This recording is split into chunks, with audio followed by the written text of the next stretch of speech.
Imagine Russian drones breaching NATO airspace during a massive assault on Ukraine.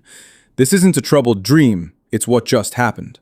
Poland, for the first time in its modern history, shot down drones over its territory. NATO jets joined the fight. Article 4 was activated, and Europe might never be the same. Today, we unpack the events as they unfolded, the geopolitical fallout, and what this unprecedented moment means for global security.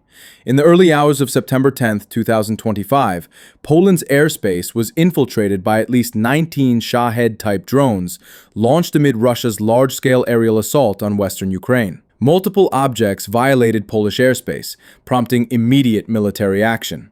The Polish military scrambled F-16 fighter jets. NATO supported the effort with Dutch F-35s, Italian AWACS surveillance aircraft, and German Patriot missile systems on alert. Airports across Warsaw, Rzeszów, Modlin, and Lublin were temporarily shut down. Prime Minister Donald Tusk called the incident a large-scale provocation and invoked NATO's Article 4, calling for consultations among allies to address the threat. The incursion marks the first time a NATO member has used force during Russia's war in Ukraine, a pivotal escalation in regional tensions. President Zelensky of Ukraine confirmed that at least 8 Iranian-made Shahed drones targeted Poland during the massive Russian barrage. In total, the Russian assault deployed over 400 drones and dozens of missiles across Ukraine. Poland's operational command called the violation a clear act of aggression and emphasized that only drones deemed a direct threat were neutralized. Residents in eastern provinces, Podlaskie, Mazowiecki, and Lublin, were urged to stay indoors amid heightened defense activity. Article 4 of the NATO treaty was invoked, an infrequent but serious step reserved for threats to territorial integrity. This triggered urgent consultations among member states. European leaders responded swiftly. France's President Macron called the incursion simply unacceptable, while EU officials demanded stronger sanctions and more robust air defenses. This isn't the first time NATO territory has been violated. In November 2022, a stray missile struck Poland, killing 2 civilians. That incident, however tragic, was accidental. This latest breach is intentional and militarized, a different and far more alarming development.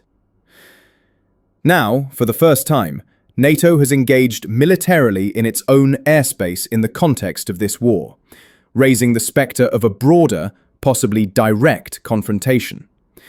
With Article 4 activated and NATO on high alert, we're looking at potential outcomes. Stronger collective defense, with more NATO air defenses and patrols in Eastern Europe.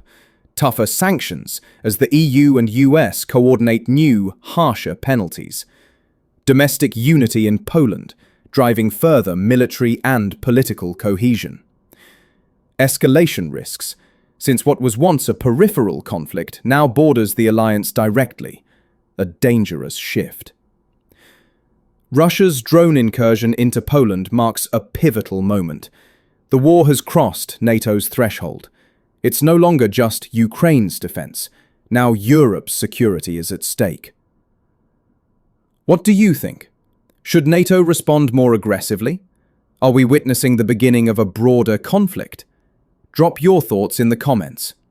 If you found this breakdown insightful, hit like, subscribe, and ring the bell for more geopolitics, analysis, and updates.